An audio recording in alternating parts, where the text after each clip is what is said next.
Welcome to the Sounds of Encouragement, the place for musicians and music teachers to find support and encouragement to help you stay motivated, creative, and moving forward in what you do best. I'm Melissa Slocum, your host and number one encourager. I currently live in the Atlanta, Georgia area and have my own thriving studio teaching piano to all ages in person and online. I also help other teachers use student goal-based learning and differentiated instruction to increase motivation in their students and increase retention rates in their studios. You can learn more at www.musiclessonpathways.com. Thank you for tuning in to Sounds of Encouragement. Don't forget to subscribe so you get notified of future episodes. Enjoy the following episode. Don't forget to keep listening at the end, and be sure to check out all the links in the comments or show notes. As always, I'm here for you, so you can be there for those who need you the most. Reach out to me at soundoфencouragement@gmail.com and let me know how I can better support and encourage you. Michael Faire is currently a student at Reinhardt University, studying music performance and music composition. His current teachers are Hollie Pritchard and Dr. Ferebee. He currently is the bass trombonist of the Reinhardt University Wind Ensemble and Jazz Band. On top of playing with various ensembles, he also is the music librarian for the instrumental department at Reinhardt. Michael is also currently the bass trombonist of the Alpharetta Symphony Orchestra and one of the youngest members. Previously, he has held a position with the Forsyth Philharmonic. Michael also works with the Lambert HS as part of their brass staff and works with other local high schools as a brass clinician and adjudicator. He also holds a private studio on the side. In his free time, Michael enjoys being outdoors and doing various activities and playing video games. Please welcome my guest, Michael Faire, and enjoy this interview. Welcome to Sounds of Encouragement. My name is Melissa Slocum, and my guest today is Michael Faire. Michael, thank you so much for being with me today. You heard a little bit about him in the bio, but Michael is joining us from his home. Michael, thank you so much for joining me today. Thank you for having me. It's a pleasure to be interviewed tonight. Yeah, so you are a student at Reinhardt University now, but I got to know you at our local high school here in Georgia, Lambert High School. Shout out to the Longhorns. And you were a Mhm. student there at Lambert, and you have gone back to do some work with the marching department and with the brass. And so that's how I first got to know you through the high school. And I was just so impressed by your attitude and how laid back you kind of were about so many different things, and yet how committed you were to pursuing music. And sure enough, that's where you are now. So, talk a little bit, if you would, about some of that history and the people in your life who have been influential or who have given you encouragement along the way, and how that's changed your path or how that's helped you. Well, it actually did start at Lambert High School. The band director there, he was, a huge inspiration to me. He was a brass player himself. He played euphonium, Hmm. and his accolades were off the chart. He marched with the Olympic band. He did drum corps. He did all of this fun stuff as a Yes. euphonium player. And honestly, I thought I was going to follow in his footsteps. The funniest thing to me is his nickname in high school was Cheese with an S, and mine became Cheese It, shortened to Cheese with a Z. And so that's it was just all these different layers of, connection there. Sure. And him and his former band director, who was his part-time assistant, they encouraged me to take auditions. They encouraged me to, pursue the marching arts.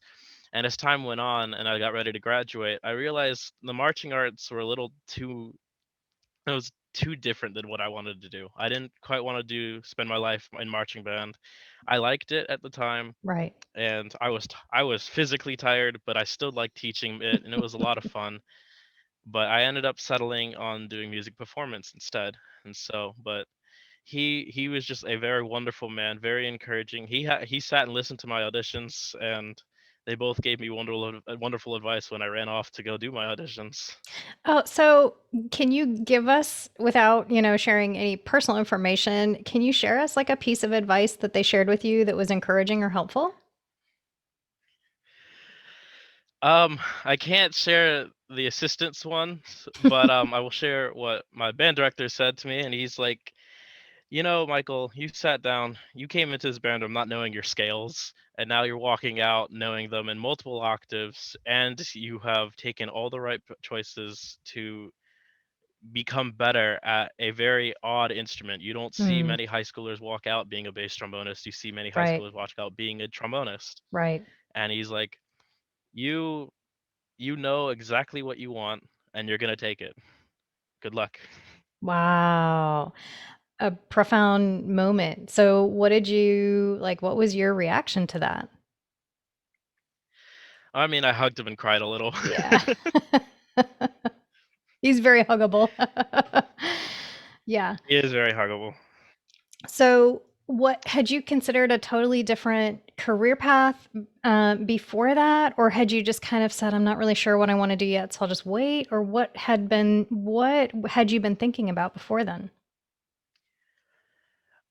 One of his greatest things he's always said to me is, performing is very addicting. And Mm, so I definitely got the taste for that. I know I wanted to play. I didn't know how I was going to play. I'll be at drum corps or marching okay, or sit down in an actual orchestra or wind band at some point. And obviously, um, I wanted to play. okay, And that choice later became, sit down with an orchestra. But yeah. sure.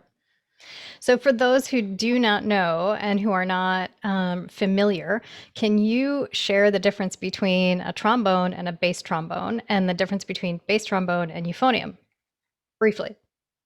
Yes. So, the trombone is what most people know as the slidey instrument. It's got Right, that really long slide. Now, the tenor trombone can either have one trigger or no trigger, and this allows, the play notes that require a lot longer slide length without actually moving the slide as far. It just elongates the tube. And the bass trombone is slightly bigger with a slightly bigger bell, a second valve, so there's two of them, and a right. slightly bigger bore size. And so it's just this gives it a darker sound and it sounds definitely a lot more like a tuba. And my role with the orchestra is to connect the tuba to the other tenor trombones. And it's such a fun job. Yes, The yes, euphonium is like a small tuba. right. It's just an octave higher. It's I call it like the pocket tuba. Wagner called it the tenor tuba. Mahler called it the tenor tuba. Right, right. it's it's a fun little instrument. It's not too far off from the bass trombone, but the process of it's the same mechanics. It's just the process of this how to get that sound. It's a totally different sound. Right. So you've kind of carved out this unique niche for yourself, as a bass trombonist. Yes. And that I'm sure has advantages and disadvantages, but I'm assuming that you continue with euphonium and you can pick up most any brass instrument and still be able to function. Actually, yes. The joke about the bass trombone, there's one spot in the orchestra. So if you win it, you win it. Right. But there's one spot in the orchestra. So if you Right. don't win it, good luck. Right. Time to pick up that euphonium. When it Yes, with actually learning, becoming essentially a utility brass player, I can play tenor trombone, I can play euphonium, I can find my way around a tuba. I'm actually better at trumpet than I am at tuba. I've played Ah, fourth trumpet before in a few ensembles. It's fun, it's intense because it's like this isn't my instrument. This isn't my instrument. That's what's running through my head the whole right, time. right, right, right. So now that you're at music school, have there been any other influential people who have created any kind of pivots or shifts in your mind about where you want to take things from maybe where you thought you would start or where you thought you would go? Actually, 100%. Two people, and those are my composition professors. One of them, Mm. he's the one who started giving me lessons, and then he ran off to a different university right before the pandemic started. And it's okay. It was a wonderful move for him. He's now entire in charge of his entire department and is candidate for tenureship. So Sure. everything's going really well for him. And the other one, who I'm actually going to give a plug to, is Dr. Chris Ferebee. And Dr. Ferebee showed me everything there is to composition, and I'm talking anywhere between medieval to 20th century and onward. So my Wow. knowledge has increased. Yes, my knowledge has increased greatly on how that all of it works. Sure. And so we'll listen to some guy I can't pronounce from like the 1400s, and then we'll Right. listen to Vaughan Williams the next day, and we'll listen to Uh, Stravinsky the next day. It's so much, and he's actually got the idea of me going to composition for majoring in composition for my grad school. So oh, fascinating. yes, Okay. Okay. So that is a little bit of a shift. Um, definitely sometimes, is. so sometimes that kind of leads into my next question. Sometimes we get encouragement from people, and sometimes we get more of a layer of expectation from them about what they want us to do or where they want to see us go in life. So sometimes we have to weigh, like, what are we going to listen to? How have you gone about discerning between actual encouragement and someone's expectation for you? The expectation for me at my school is I have to audition for an orchestra every year, and I have to, constantly prove to myself that I'm a performance major. But Dr. Farabee is like, you're a musician. Mm. You're more actually most likely a composer, but you're just a musician. Do whatever your heart feels like it needs to do in the moment. And if it changes, that's okay. As long as you continue doing music, then you're going to be in the right spot somewhere. So beautifully put, and such an encouraging way to let you kind of explore, right? Yes, Yeah. It sounds like you've had a lot of that in your life. I definitely have. I've had really solid mentors and actual educators and actual teachers that end up being my mentors, Hmm. even if I'm no longer directly learning from them. And it's such a wonderful experience, and I wish everyone had that opportunity, and I feel very blessed and lucky to have that kind of experience. So do you have a way to kind of filter out or, work through like, yes, I want to do this and no, I don't want to do that. Or, this person might have said this to me and wants me to do this, but no, I'm not going to pursue that. How do you go about that? I go and try everything actually.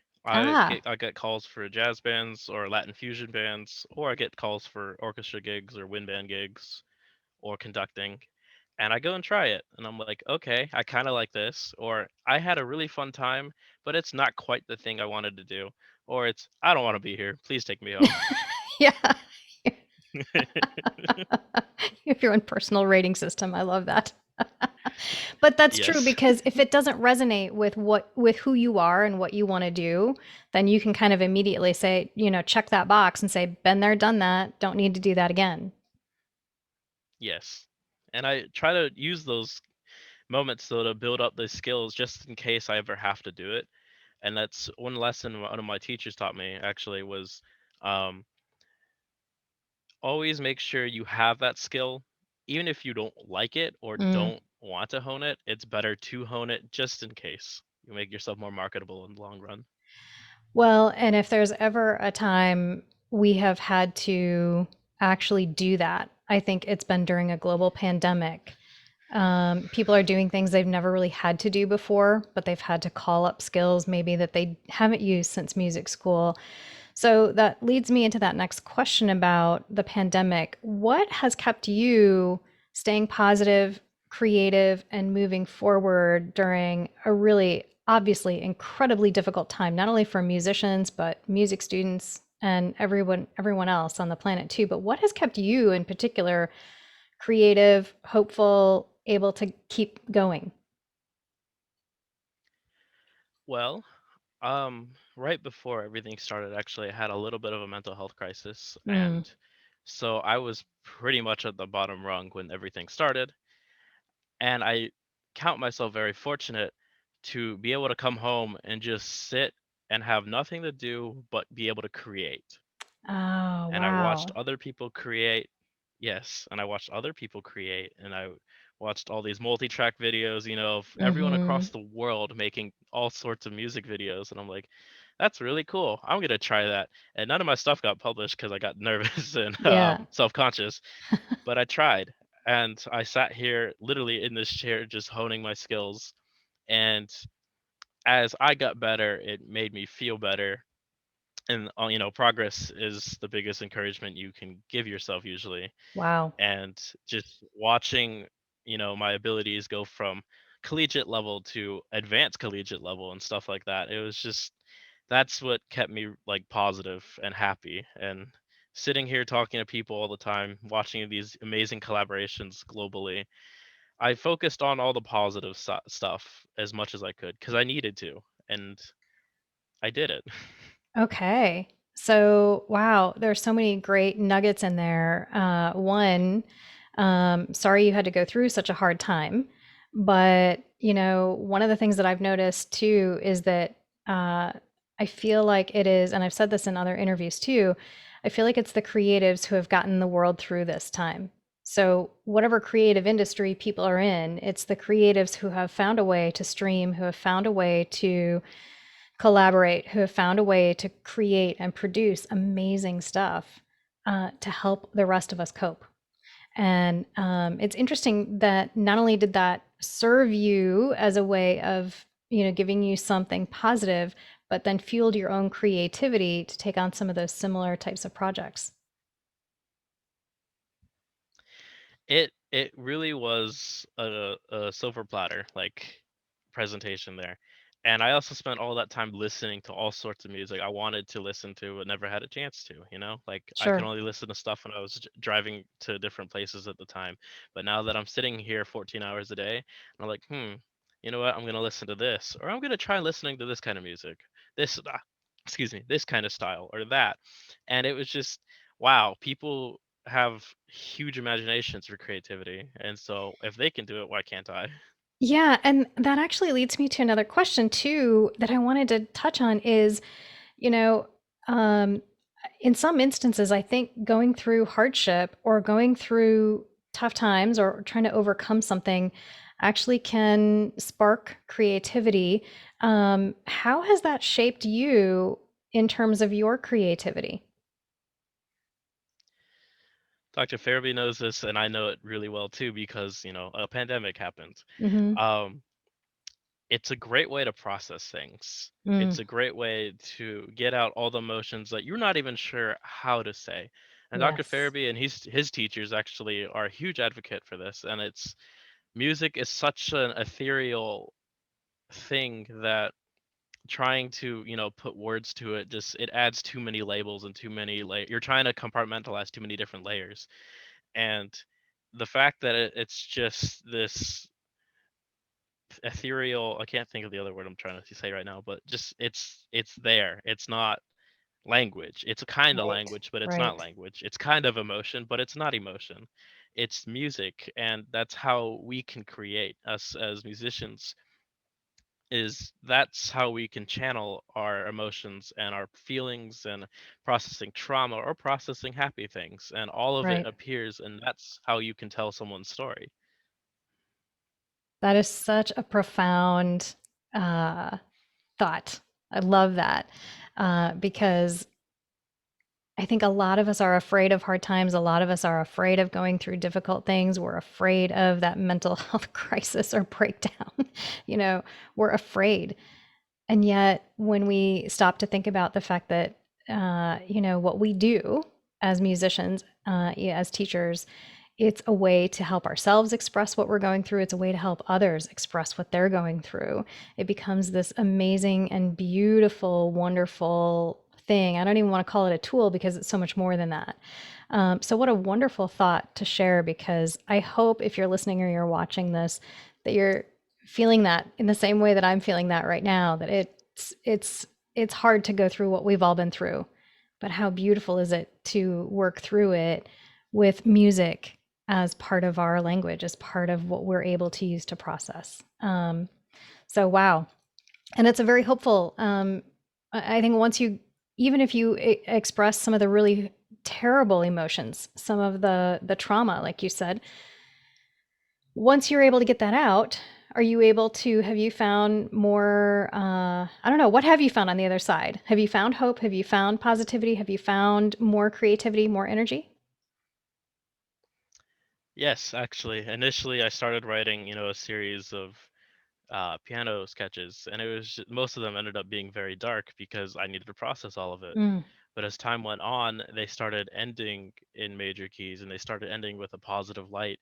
And I felt better and better as I kept writing and processing all of this. And now I'm writing different pieces. My wind band piece, actually, that I'm writing right now, that I'm hoping that Reinhardt might catch on with, um, is very positive and it's very uplifting. And it's almost like that celebration of we're all back together after a year and a half Wow. of just darkness. Wow. That sounds completely transformational. I would love to hear that sometime.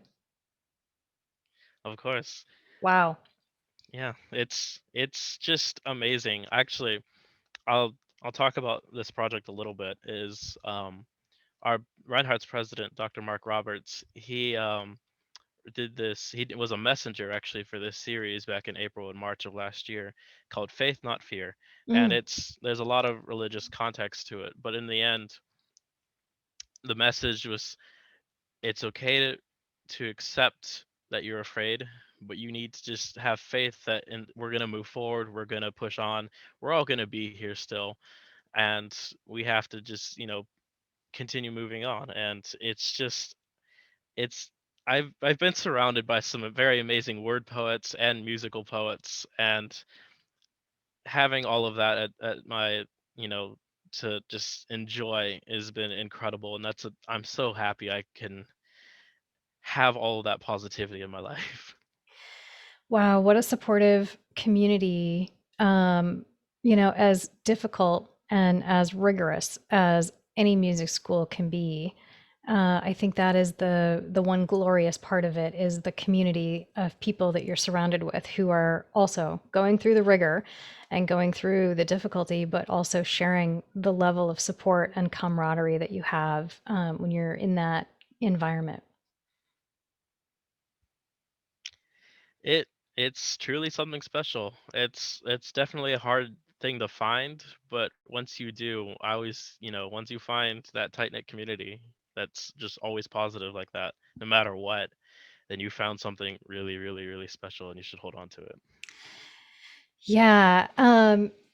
And if any of you are watching or listening and you're thinking about going to music school, that is definitely one of the upsides. And if you've been through music school and you're on the other side of it, that might bring up some really good fond memories and maybe encourage you to reach out to some of those people that you may have lost touch with from that time in your life. For those who are listening or watching right now and who might be really struggling with their music, with their career, with their teaching, with whatever they're doing in life. Anything that you would pass along as encouragement to those folks? It's okay to struggle, and you Mm. need to remind yourself that. It's okay that you might have just had a breakdown and everything seems like it's out of control. Take a moment, just shut everything off. And it's cliche, but just actually take a moment and breathe. Always breathing, is the fundamental thing to most all wind instruments and a lot Mm. of different instruments to begin with. And we're taught breathing as a fundamental just to be a musician. Right. So remember your training, breathing. You're holding tension, let it go. It's going to be okay. We're all in this together at some degree. Some of us might be further along than you are right now, and that's okay. You're not going to get left behind. You just you're taking your own pace, and progress is progress no matter how small. Wow. So you're like 55 right now, right? Not that is such sage, wise advice. And a lot of people don't get to that till they're my age and figure that stuff out. That's and I also, I know that a lot of us are trying to go back to basics and just go back to connecting through music in a very basic but yet profound way. So excellent advice. Thank you for sharing that.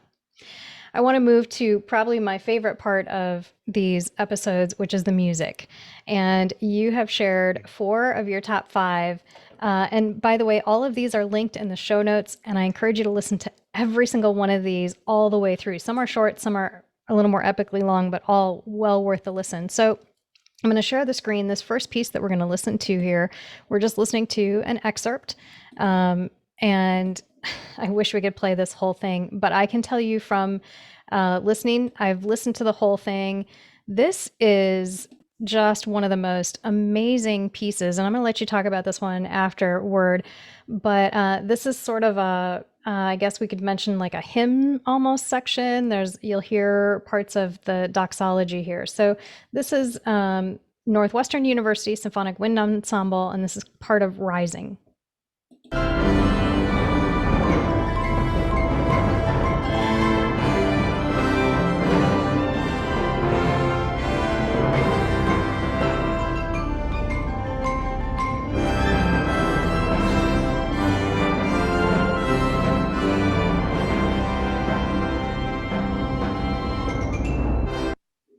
I hate to stop these.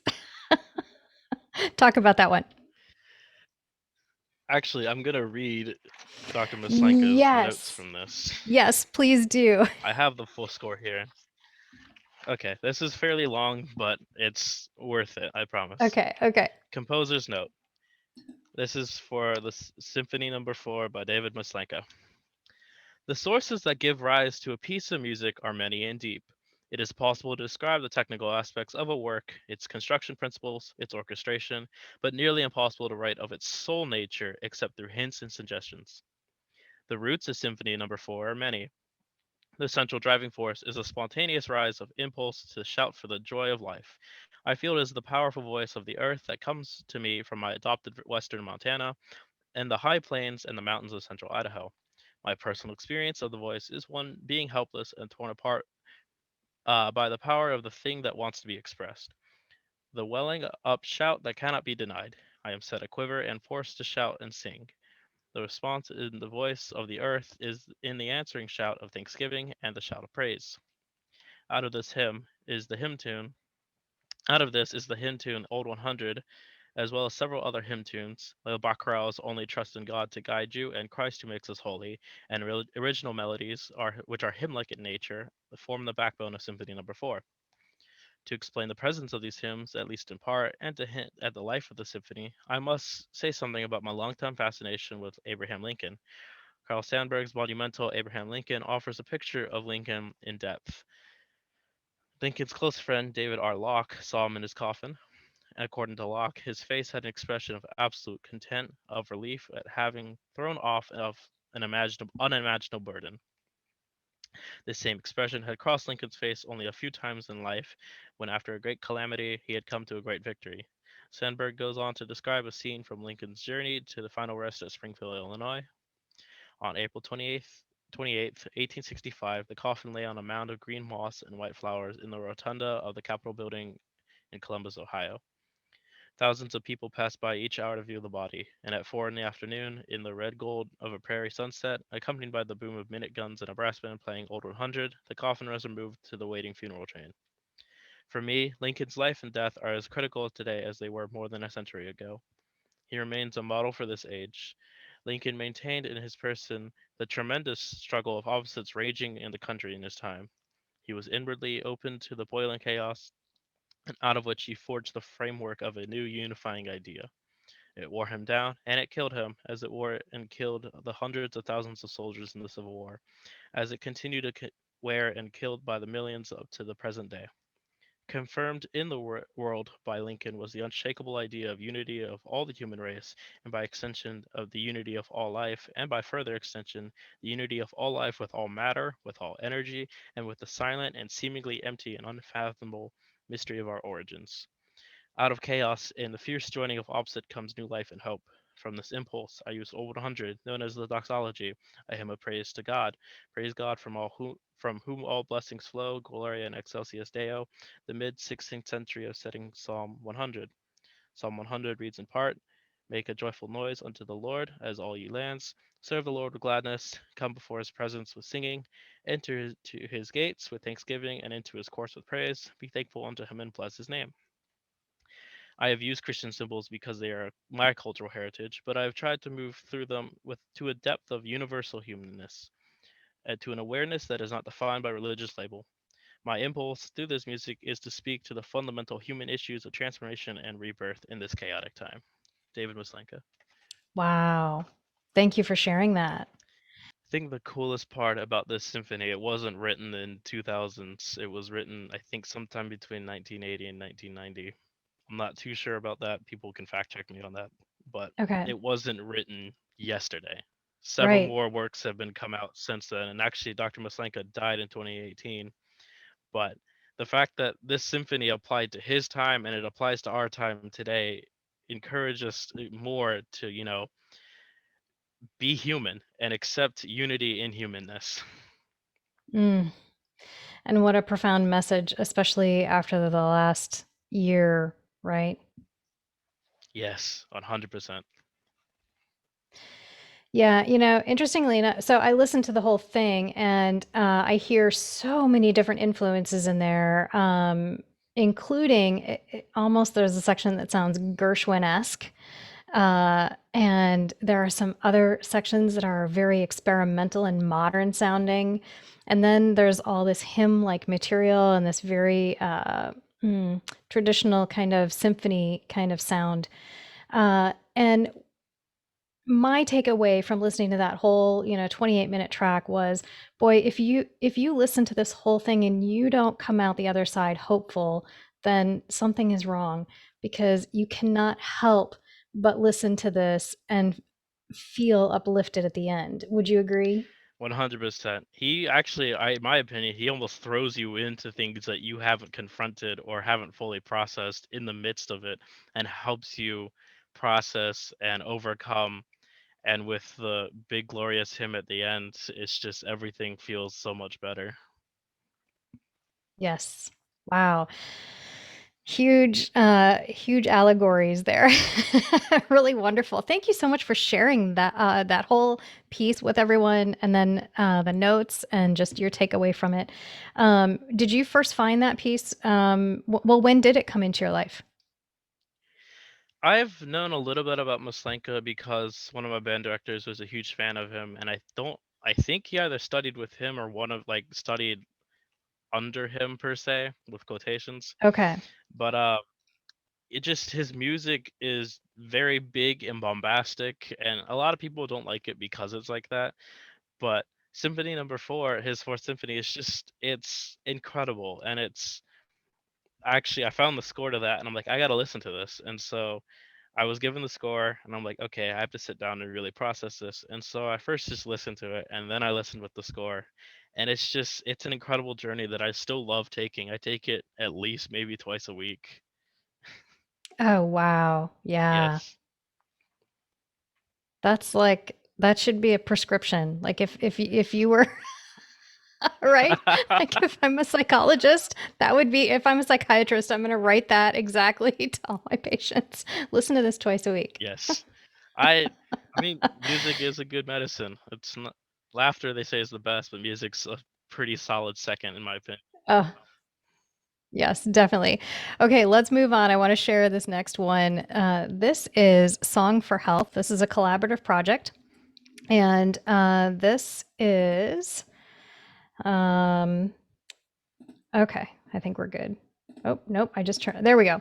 Okay, so Song for Health, Martin Schipper's collaboration with 135 trombonists, and we're only going to listen to a little bit of it, but it's not that long, so definitely go play this whole clip. You'll see some people pop up into the video, but at this point where we start, there's some organ and you'll hear some piano as well. So here we go.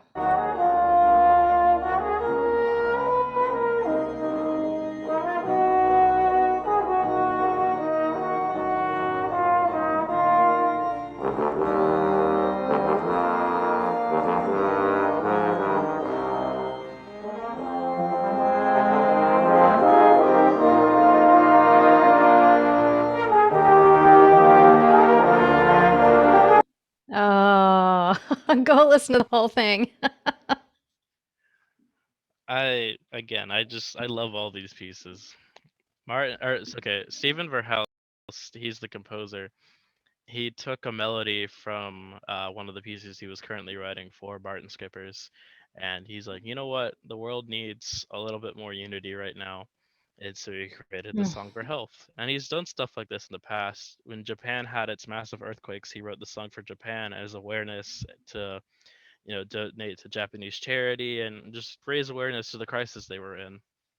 Song for Health is dedicated to Wow. the frontline workers, and this is the stuff I was talking about, like 135 trombonists from the states, Europe, and most of Europe. So any country, Germany, France, Italy, the Netherlands, England, all these wonderful places, and then South America Right, too. right. A lot of those trombonists came from the South America and Latin America, and it's just incredible to see 135 trombonists represent multiple nationalities and multiple just places and where they've been, and all seeing them all to come together and create this wonderful massive backing track for the quartet featured there. And I've met most of those people, Peter Steiner and Colin Williams, and I studied under Brian for a little bit.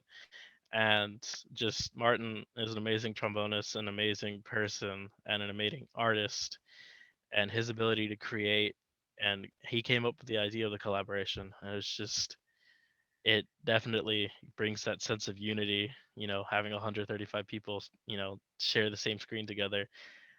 That's something incredible. Yeah.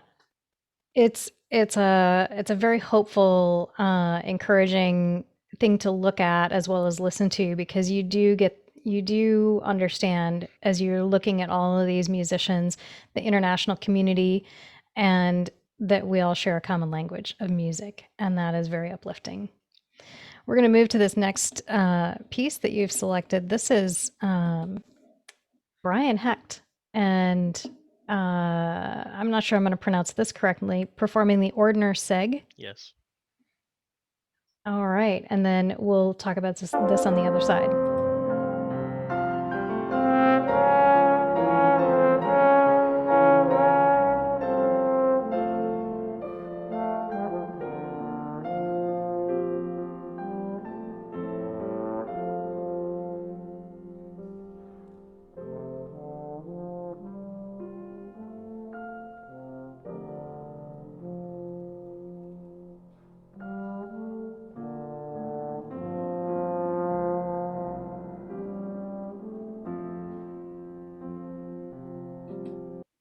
Oh, such incredible tone. Brian is definitely one of my favorite mentors that I've ever had. But okay, Øystein Bodsvik, he's the composer for this piece. He's a tuba player. Um, this piece, it translates to "It will be all right," and it's been used. Oh, Yes, it actually has a meaning, and it's been used for all sorts of different moments of trauma and hurt.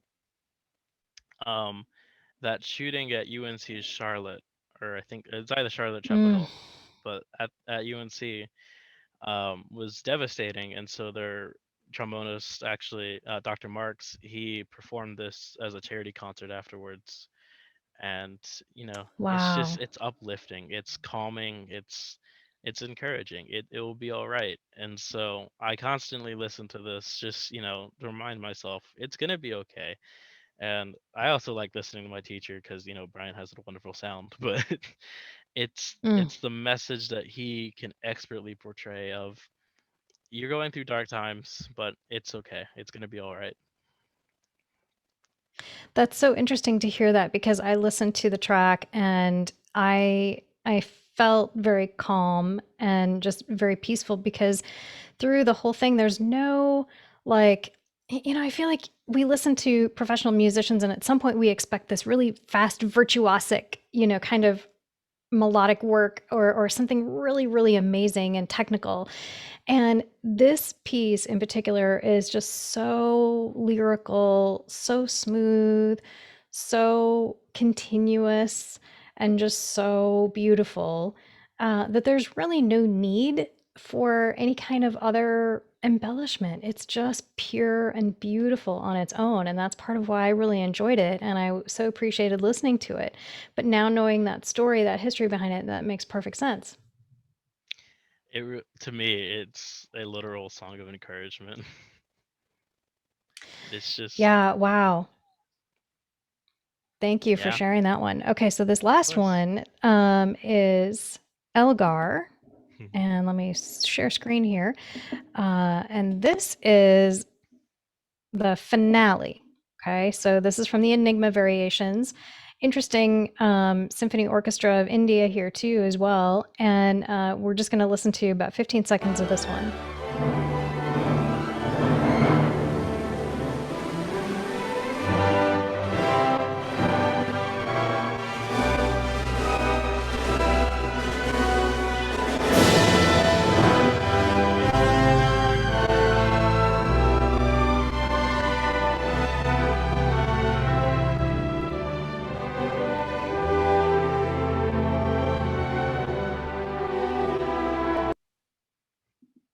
Ugh, I just hate to stop that one, but go listen to the whole thing. It's amazing.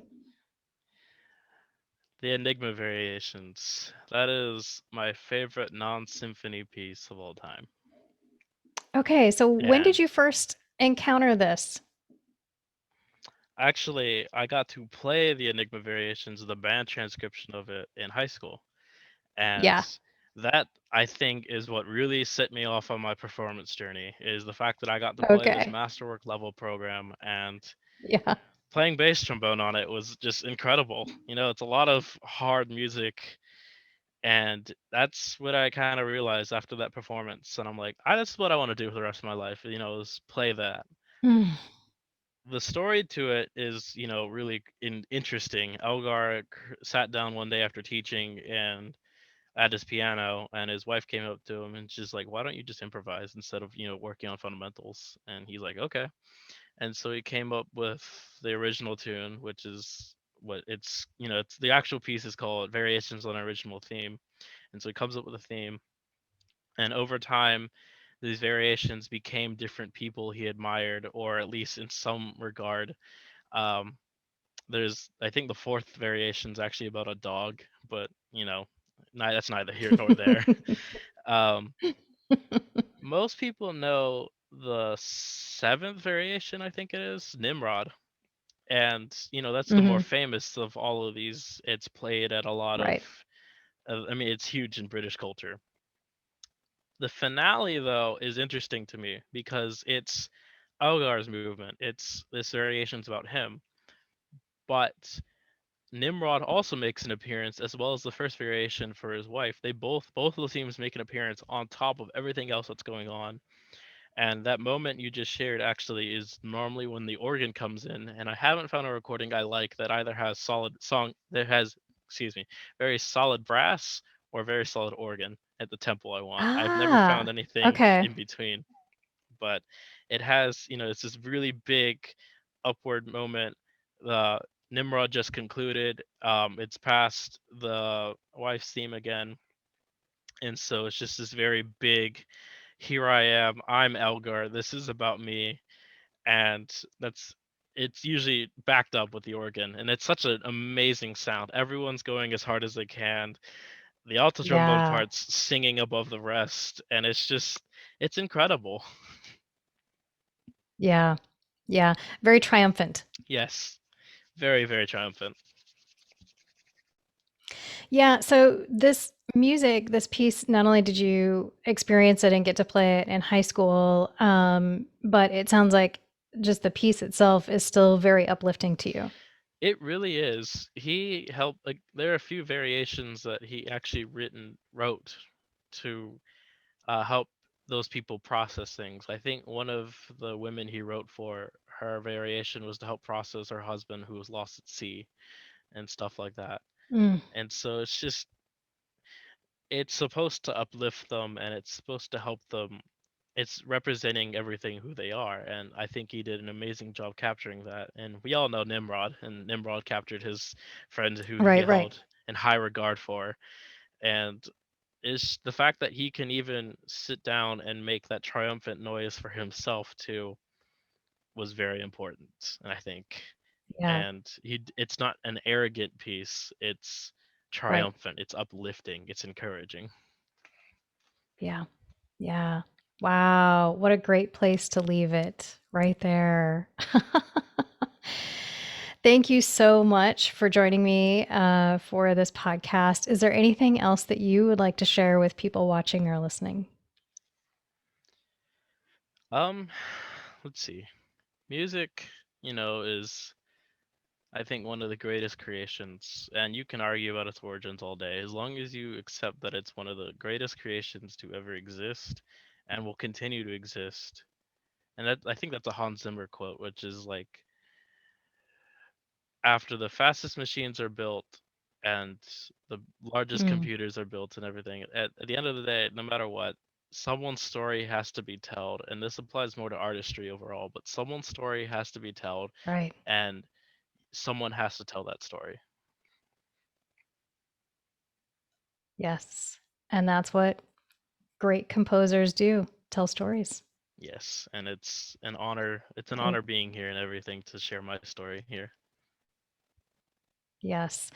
Well, Michael, thank you so much. We wish you all the best in your continued work at Reinhardt University, not only as a musician, but as a composer. Thank you so much for your time today. I know your stories and your words and your music certainly will be uplifting to a lot of people that you've shared today. And we just thank you for encouraging other people and taking the time to do that. So thank you so much for your time today. Of course, thank you for having me. So that's a wrap for this episode. Thank you all for watching or listening to Sounds of Encouragement. And if you would like to reach out to me personally, you can find me at soundoфencouragement@gmail.com. Please go ahead and leave comments or leave those positive reviews wherever you get your podcasts or on the YouTube channel. Thanks again for listening and tuning in. We'll catch you next time. Sounds of Encouragement is hosted, edited, and produced by Melissa Slocum. Music composed by Melissa Slocum and Steve Trussler. Music produced by Steve Trussler. For questions about the show or to get involved or be a guest, email soundoфencouragement@gmail.com. Don't forget to subscribe and leave those positive reviews wherever you get your podcasts. Special thanks to Steve Trussler and Christina Libriori, who encouraged me to do this. If you have found value in these episodes, please let me know through the comments, reviews, or via email. And if I can do anything to support or encourage you, please reach out and let me know. Thanks for listening.